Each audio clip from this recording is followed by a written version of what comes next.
सहना भवतु सहनौ भुनक्तु सह वीर्यं करवावहै तेजस्विनावधीतमस्तु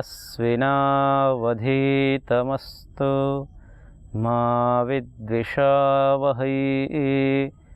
ओम शांति शांति शांति। ओम श्री परमात्मने नमः। न्याय दर्शन की कक्षा में आप सभी तर्क रसिकों का हार्दिक अभिनंदन, हार्दिक स्वागत है। हम न्याय दर्शन के प्रथम अध्याय के दूसरे आह्निक का तीसरा प्रकरण छल लक्षण प्रकरण पर विचार कर रहे थे। महर्षि ने 3 प्रकार के छल का निरूपण किया, जिसमें यह बताया कि वचन विघातो अर्थ विकल्पोपपत्त्या छलम, अर्थात किसी एक शब्द के अनेक अर्थ की प्राप्ति होने पर प्रसंगानुसार वक्ता के अभिप्राय को न लेते हुए अन्य अभिप्राय को लेना छल कहलाता है। और यह छल 3 प्रकार का होता है। तत्त्रिविधम वाक्छलम, सामान्य छलम, उपचार छलम च। यह 3 प्रकार का वाक्छल, सामान्य छल और उपचार छल के नाम से महर्षि ने कहा है। पिछले कक्षाओं में हमने 2 छलों पर विचार कर चुके थे। तीसरा छल, उपचार छल पर हम विचार करेंगे और उपचार छल के लक्षण बताते हुए महर्षि सूत्रकार ने कहा, धर्म निर्देशे अर्थ विकल्पोपपत्त्या छलम, अर्थात कहने का तात्पर्य यह है कि धर्म विकल्प निर्देशे अर्थ सद्भाव प्रतिषेध उपचार छलम। यहाँ पर इस सूत्र में धर्म शब्द को समझना पड़ेगा कि धर्म के विकल्प का निर्देश होने पर यह धर्म क्या है। तो धर्म के विषय में सूत्रकार ने यह कहा कि वाक्यार्थ बोध के लिए 3 विधाएं हैं। समाज में भी यह विधाएं प्रचलित है और शास्त्र में भी यह विधाएं प्रचलित है। वाक्यार्थ बोध अर्थात जब हम वार्तालाप करते हैं उस समय शब्द श्रवण से, वाक्य श्रवण से जो अर्थ हमें बोध होता है, जो अर्थ हमें ज्ञात होता है, उस अर्थ ज्ञान के 3 विधाएं हैं। जैसे जिस शब्द का उच्चारण जिस अर्थ के लिए प्रसिद्ध है, शिष्ट पुरुषों ने बनाया है कि गौ शब्द से जो गौशाला में रहने वाले प्राणी को ही लिया जाएगा, घट शब्द से जो मृदात्मक एक पात्र है उसको लिया जाएगा। यह सब प्रसिद्ध है, शिष्ट जनों ने इसकी व्यवस्था की है। और इसी के अनुरूप यदि हम वाक्यार्थ बोध करते हैं, घट शब्द से घट को ही लेते हैं, पट शब्द से पट को ही लेते हैं, गौ शब्द से गौ को ही लेते हैं, तो इस प्रकार की विधा को अभिधा कहते हैं। अर्थात अभिधा के द्वारा अर्थबोध होता है। अर्थात कहने का तात्पर्य यह है कि जिस शब्द से जो अर्थवाच्य है उसी शब्द से उस अर्थ को कहना अभिधा कहलाता है। और व्यवहार जो है केवल अभिधा से नहीं चलता, कहीं कहीं लक्षणा का प्रयोग होता है। अर्थात जैसे लक्षणा में यह होता है कि जो शब्द जिस अर्थ को कहने वाला होता है उस अर्थ को न कहकर उसके सन्निकट अर्थ को कहता है। जैसे हमने कहा कि हमारा घर जो है मेन रोड पर है, बाजार में मेन रोड पर हमारा घर है। अब मेन रोड का मतलब यह होता है कि वह जो एक विशेष चौड़ाई के और विशेष पक्की सड़क बनी है उसको रोड शब्द से कहा जाता है। और उस रोड पर, इसका मतलब उस रोड के बीचों बीच घर तो हो नहीं सकता, लेकिन रोड पर घर ऐसा कहा जाता है। और इस वाक्य से हमें वाक्यार्थ बोध भी होता है और व्यवहार भी चलता है। तो वहाँ पर रोड पर घर का अर्थ हम यह लेते हैं कि रोड के किनारे घर होगा। इसलिए अभिधा को छोड़ करके इसको लक्षणा कहते हैं और इस प्रकार से भी वाक्यार्थ बोध होता है। इस लक्षणा के द्वारा भी व्यवहार में वाक्यार्थ बोध बहुत होता है और इसका प्रयोग बहुत किया जाता है। जैसे किसी शौर्य और पराक्रम से युक्त व्यक्ति को कह दिया जाता है कि यह व्यक्ति तो शेर है, और वस्तुतः शेर शब्द से तो जंगल में रहने वाला हिंसक प्राणी लिया जाता है, लेकिन यह प्रयोग होता है कि यह व्यक्ति शेर है। तो शेर कैसे हो जाएगा? वह व्यक्ति तो शेर नहीं होगा, मनुष्य तो शेर हो नहीं सकता। तो वहाँ पर शेर शब्द का अर्थ लक्षणा के द्वारा उसके शौर्य और पराक्रम को लिया जाता है कि शेर के समान यह शौर्य और पराक्रम से युक्त है। इस प्रकार के प्रयोग को लाक्षणिक प्रयोग कहते हैं, अर्थात लक्षणा के द्वारा इसका वाक्यार्थ बोध होता है। जैसे हमने पिछले भी कक्षा में कहा था, एक उदाहरण को देकर के, कि गंगायाम घोषः, प्रसिद्ध वाक्य है संस्कृत का, कि गंगा में घोष है। गंगा में जो गायों के रहने के स्थल होते हैं उसको घोष कहते हैं, और वह गोपाल कहता है कि हमारा घोष जो है गंगायाम अर्थात गंगा में है। गंगा में कहने का मतलब गंगा में कैसे हो सकता है? गंगा मतलब जल प्रवाह गंगा है, बीच में कैसे हो सकता है? तो वहाँ पर गंगा शब्द का अर्थ लिया जाता है कि गंगा के तट पर, और ऐसा प्रयोग बहुत होता है। इसलिए इस विधा की भी मान्यता दी गई है कि ऐसे भी हमें वाक्यार्थ बोध होता है और हमें ज्ञान होता है। इसमें कोई मतभेद नहीं, सब इसको अनुभव करते हैं और सब समझते भी है और जानते भी हैं। इसके अतिरिक्त एक तीसरी विधा भी है।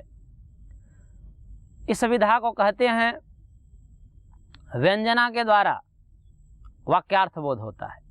व्यंजना में यह होता है कि अभिधा और लक्षणा से जो वाक्यार्थ बोध न हो वहाँ पर व्यंजना काम करती है।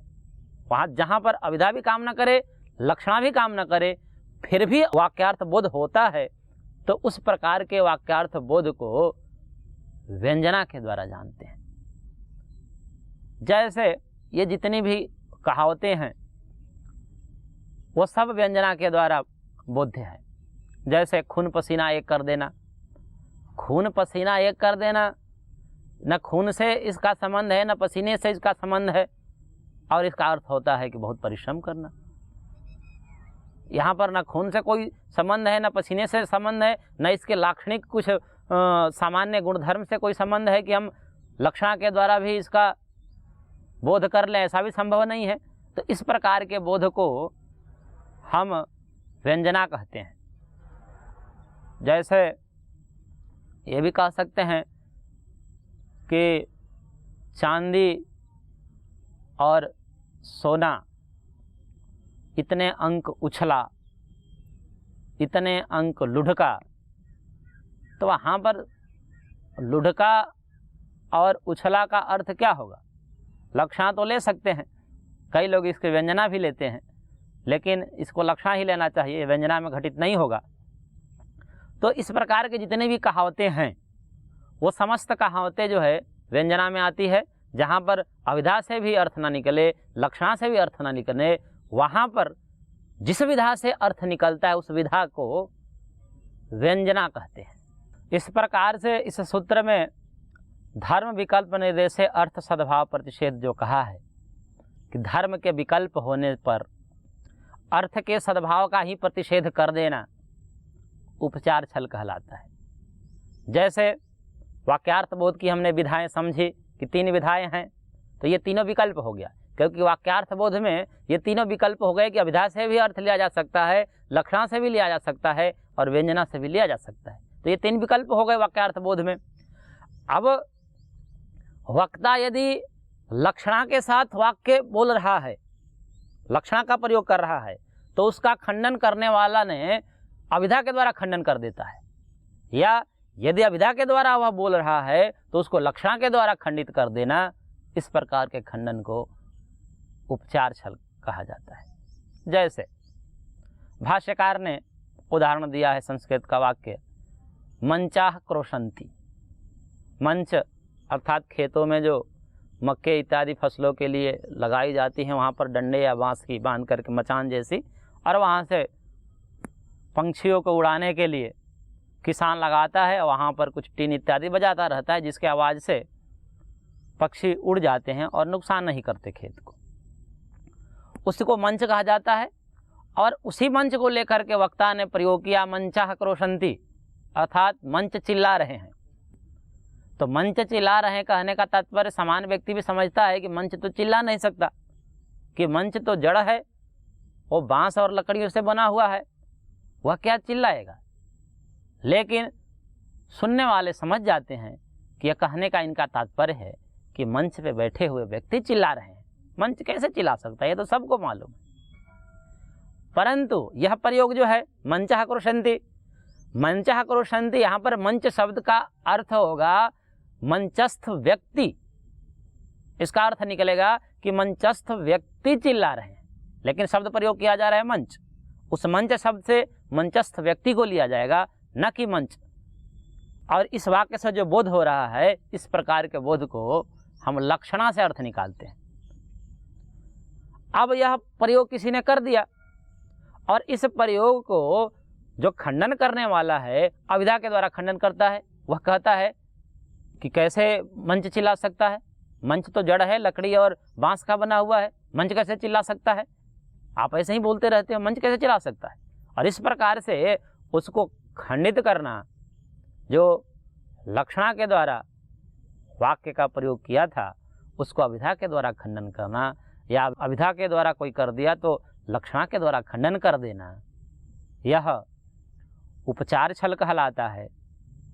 क्योंकि ऐसे समाज में व्यक्ति देखे जाते हैं कि उनका एकमात्र उद्देश्य रहता है खंडन करना, जैसे भी हो वो खंडन करते हैं। तो इस प्रकार के खंडन को उपचार छल कहा गया है। इस प्रकार से महर्षि ने 3 प्रकार के छल का निरूपण किया, जिसमें वक्ता के अभिप्राय को न लेकर के दूसरे प्रकार से वाक्य को खंडित करना, यह छल कहलाता है। और यहाँ पर इस छल की परीक्षा भी महर्षि सूत्रकार कर रहे हैं, पूर्व पक्ष उठा रहे हैं। विरोधी मत को पूर्व पक्ष कहा जाता है और जो ऋषि का सिद्धांत है, महर्षि का सिद्धांत है, उसको उत्तर पक्ष या सिद्धांत पक्ष कहा जाता है। तो पूर्व पक्ष यहाँ पर उठा रहे हैं। पूर्व पक्षी यह कह रहा है, पूर्व पक्ष उठाने वाले को पूर्व पक्षी कहते हैं। पूर्व पक्षी यहाँ पर यह कह रहा है कि आपने 3 प्रकार के छल बताए, जिसमें वाक छल, सामान्य छल और उपचार छल। ऐसा कह रहा है सूत्र के द्वारा कि वाक छल में उपचार छलम तद विशेषात, पूर्व पक्ष का सूत्र है। प्रश्न यह कर रहा है कि आपने जो वाकछल कहा था, वाकछल में क्या कहा था? वाकछल में यह उदाहरण दिया था कि नव कम्बलो अयम माणवकः, नव कम्बल वाला यह बालक है, और उस नव शब्द को नव नया न लेकर के नव संख्या लिया गया था। और इसमें आप क्या कह रहे हो उपचार छलम में? उपचार छल में ये आप बात कह रहे हो कि वक्ता कहना चाह रहा है मंचस्थ व्यक्ति, और उसके प्रतिवादी ने उस अर्थ के विरोधी अर्थ ले लेता है, मंचस्थ व्यक्ति को छोड़ करके वो मंच ही ले लेता है। तो कह रहे हैं कि ये जो आपके विभाजन है वो ठीक नहीं है। या तो आप 2 ही प्रकार के छल कहो, या तो वाक छल कहो और सामान्य छल 2 कहो, या आप उपचार छल और समान छल 2 कहो। क्योंकि वाक छल में वो उपचार छलम, आपके अनुसार वाक छल और उपचार छल दोनों एक ही जैसे हैं, दोनों में कोई भेद नहीं है। तो भेद नहीं है, इसलिए आपको 2 ही कहना चाहिए, क्योंकि दोनों में समानता है आपके वाक छल में और उपचार छल में। वाक छल में यही है कि वक्ता के अभिप्राय के भिन्न अर्थ ले लेता है, और उपचार छल में भी यही हो रहा है कि वो मंचस्थ व्यक्ति को कह रहा था तो उसने मंच ले लिया। इस प्रकार से ऋषि पर आक्षेप उठा रहा है कि आपको 2 ही कहना चाहिए छल, आपने 3 प्रकार के छल क्यों कहा? तब महर्षि सूत्रकार कह रहे हैं न तदर्थांतर भावात, अर्थात नहीं, उसके मत को खंडन करते हुए न शब्द लगाए कि नहीं तदर्थांतर भावात, कहे कि इससे भिन्न होने से, अर्थात ये दोनों भिन्न भिन्न हैं, वाक छल और सामान छल ये दोनों भिन्न भिन्न है। भिन्नता यह है कि वाक छल में था कि जो कहना चाह रहा था नौ कंबलो अयम माणवकः, तो कंबल रूपी जो अर्थ है उसका प्रतिषेध नहीं कर रहा था। कंबल में जो नया और नौ का भेद था, संख्या रूपी और नौ नया रूपी अर्थ का, उसमें भेद था, अर्थ वही था, कंबल था। यहाँ पर तो सद्भाव का ही प्रतिषेध कर रहा है, मंचस्थ व्यक्ति को कह रहा था, वहाँ से उस शब्द को उड़ा करके मंचस्थ में ला करके खंडन कर रहा था। इसलिए कह रहे हैं कि दोनों में भेद है, दोनों में आपको भेद देखना चाहिए, दोनों समान नहीं है, अर्थात दोनों पृथक है। आगे सूत्रकार अपने पक्ष को और मजबूत करने के लिए सूत्र दे रहे हैं, अविशेषे वा किंचित साधर्म्यात् एक छल प्रसंग, अर्थात पूर्व पक्षी को जवाब दे रहे हैं महर्षि सूत्रकार कि यदि आप थोड़ा सा अंतर नहीं मानोगे तो फिर तो एक छल का प्रसंग हो जाएगा, फिर तो सब में कुछ न कुछ समानता है ना। आप वाक छल और उपचार छल में समानता दिखला रहे हो, तो ऐसे तो सब में, तीनों में तो कुछ समानता है। तीनों में क्या समानता है? वचन विघातो अर्थ विकल्पोपपत्त्या छलम, अर्थात वक्ता को जब जो अभिप्राय था उसका न लेना, ये सब में समान है। फिर तो एक ही मानो, फिर तुम्हारी बात क्यों मानी जाए? आप दो कह रहे हो, हम कह रहे हैं कि फिर तो एक ही मानो आप। इस प्रकार से कह रहे हैं कि नहीं, थोड़ा से ही भेद को भेद मान करके विभाजन किया जाता है। इसलिए आपको यह समझना चाहिए कि वाक छल और सामान्य छल ये दोनों छलों में भेद है। थोड़ी सी समानता दिख रही है, वो तो समानता रहेगी क्योंकि ये तीनों छल हैं, तो छल है तो इनमें समानता भी होगी, और विभाजन किया तो थोड़ी थोड़ी विशेषता भी रहेगी। इसलिए यह दोनों एक नहीं है, अपितु अलग है। इस प्रकार से महर्षि सूत्रकार ने पूर्व पक्ष के मत को खंडित करते हुए यह सिद्ध किया कि यह तीन ही प्रकार के छल हैं, इससे न्यून नहीं, अर्थात दो या एक नहीं, ये तीन छल माने गए हैं। इस प्रकार से यहाँ पर 8 सूत्रों के द्वारा महर्षि सूत्रकार ने इस प्रकरण को समाप्त किया है, जिस प्रकरण का नाम है छल लक्षण प्रकरण। यहाँ पर छल लक्षण प्रकरण समाप्त होता है और इस आन्ही का अंतिम प्रकरण प्रारंभ होता है, जिस प्रकरण का नाम है पुरुषाशक्ति लिंग दोष सामान्य लक्षण प्रकरण। इसमें पदार्थ की दृष्टि से यदि कहा जाए तो 15वां और 16वां पदार्थ का समावेश है, जो अंतिम पदार्थ के रूप में महर्षि ने गिनाया था प्रथम ही सूत्र में, जिसमें जाति और निग्रह स्थान यह 2 पदार्थ आते हैं। उसके संदर्भ में महर्षि सूत्रकार कह रहे हैं जाति को समझाते हुए कि जाति क्या है न्याय दर्शन के अनुसार, तो साधर्म्य वैधर्म्याभ्याम प्रत्यवस्थानम जाति, अर्थात साधर्म्य और वैधर्म्य के द्वारा प्रत्यवस्थान अर्थात खंडित करना किसी के बात को जाति कहलाता है। अब साधर्म्य वैधर्म्य क्या है, इसके विषय में हमने चर्चा की थी कि यदि वक्ता वादी अपने पक्ष को सिद्ध करने के लिए उदाहरण के साथ साधर्म्य रखता हुआ हेतु का प्रयोग कर रहा है, तो प्रतिवादी जो होगा उसको वैधर्म से खंडित कर देगा। और यदि वक्ता या वादी अपने सिद्धांत को सिद्ध करने के लिए उदाहरण के साथ वैधर्म को रखता हुआ हेतु का प्रयोग कर रहा है, तो प्रतिवादी वहाँ पर साधर्म के द्वारा खंडित कर देगा। अर्थात यदि साधर्म से कर रहा है तो वैधर्म से खंडित कर देगा, यदि वैधर्म से कर रहा है तो साधर्म से खंडित कर देगा। यह है जाति का स्वरूप। उदाहरण से समझ में आएगा। उदाहरण है जैसे शब्द अनित्य है, हेतु है कृतकत्वात् अर्थात उत्पत्ति धर्म वाला होने से। इसमें व्याप्ति यह है कि जो जो उत्पत्ति धर्म वाला है वह अनित्य है। उदाहरण है जैसे घट। इस प्रकार से यदि कोई वक्ता अपने सिद्धांत को रखता है तो वहाँ पर प्रतिवादी द्वारा इसका वैधर्म से खंडित कर दिया जाता है। सिद्धांती ने कहा था कि शब्द अनित्य है कृतकत्वात्, शब्दो अनित्य कृतकत्वात् घटवत्। शब्द अनित्य है उत्पत्ति धर्म वाला होने से घट के समान। जैसे घट उत्पत्ति धर्म वाला है वैसे शब्द भी उत्पत्ति धर्म वाला है, इसलिए घट उत्पत्ति धर्म वाला होने से अनित्य है अर्थात नाशवान है, ऐसे शब्द भी उत्पत्ति धर्म वाला होने से नाशवान होगा। इस प्रकार से पक्ष रखा गया।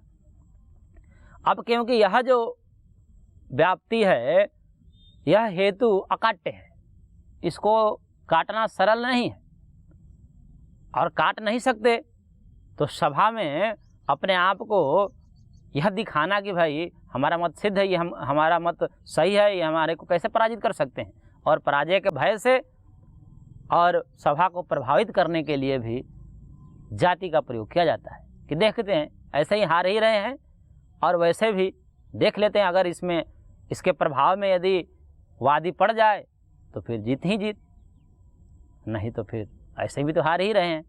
यह उस प्रकार की स्थिति होती है कि अब कुछ कहना ऐसा लगता है कि अब हम इसमें काट ही नहीं सकते इस तर्क को, तो जब काट ही नहीं सकते तो वहाँ पर जाति का प्रयोग किया जाता है। अब इसको कैसे काटेंगे, ये कट ही नहीं सकता, तब सोचता है वहाँ पर प्रतिवादी कि ओहो अब यहाँ पर करना क्या है, वह हेतु को छेड़ता ही नहीं, वह कहता है कि महोदय आपने यह कहा कि शब्द घट के समान होने से अनित्य है, तो देखा जाता है कि शब्द तो मूर्त है। कहने का तात्पर्य यह होगा कि मूर्त होने से घट अनित्य है, और इसका उल्टा क्या होगा, जो मूर्त नहीं होगा वह अनित्य भी नहीं होगा। जैसे आकाश मूर्त नहीं है तो अनित्य भी नहीं अर्थात नित्य है, इसी प्रकार शब्द भी अमूर्त है, इसलिए मूर्त न होने से आकाश के समान इसको नित्य मानना चाहिए। अब मोटी दृष्टि से देखा जाए तो प्रतिवादी ने वादी के मत को खंडित कर दिया, क्योंकि सीधा सीधा दिख रहा है कि वह वादी ने शब्द को अनित्य सिद्ध किया था और इसने क्या कर दिया, आकाश के साथ वैधर्म को दिखा करके नित्य सिद्ध कर दिया। किया इसने कुछ नहीं। सोचने वाली यहाँ पर बात है कि यहाँ पर इसने किया कुछ नहीं। यदि करना होता किसी भी मत को खंडित करने के लिए सबसे प्रथम शर्त है कि उसके हेतु को काटना होता है। हेतु क्या दिया गया था, हेतु यह दिया गया था कि शब्द अनित्य है उत्पत्ति धर्म वाला होने से। उत्पत्ति धर्म वाले को तो प्रतिवादी ने कुछ छेड़ा ही नहीं, उसने एक नया हेतु उसमें बना दिया गया और नया हेतु बना करके फिर उस पर आरोप किया गया जो वह वादी कह ही नहीं रहा था। वादी ने यह कभी नहीं कहा कि मूर्त या अमूर्त होने से शब्द नित्य अनित्य होगा, यह बात तो कही ही नहीं। उसने तो कहा था कि उत्पत्ति धर्म वाला होने से शब्द अनित्य है। यदि इस प्रकार से मूर्तत्व धर्म को लेकर के वादी कहता तब तो खंडित किया जा सकता था, लेकिन यहाँ पर ऐसा वादी ने कहा नहीं था, इसलिए जो नहीं कही हुई बात है उसको कह करके खंडित करना जाति कहलाता है और यह जाति पराजय का हेतु माना जाता है। जो जाति प्रयोग करने वाले हैं वो पराजय का हेतु माना जाता है। इस प्रकार से जाति के स्वरूप को महर्षि सूत्रकार ने समझाया। आगे हम निग्रह स्थान की चर्चा करेंगे और निग्रह स्थान के बाद फिर एक महत्वपूर्ण विषय पर चर्चा करेंगे जिसका शीर्षक होगा नास्तिक मत खंडनम, अर्थात नास्तिकों के जितने मत हैं उसको खंडित करेंगे। इस प्रकार से आज की कक्षा को यहीं पर विराम देते हैं। शेष का विषय अगले कक्षा में। ओम पूर्णमदः पूर्णमिदं पूर्णात् पूर्णमुदच्यते पूर्णस्य पूर्णमादाय पूर्णमेवावशिष्यते। ओम शांति शांति शांति।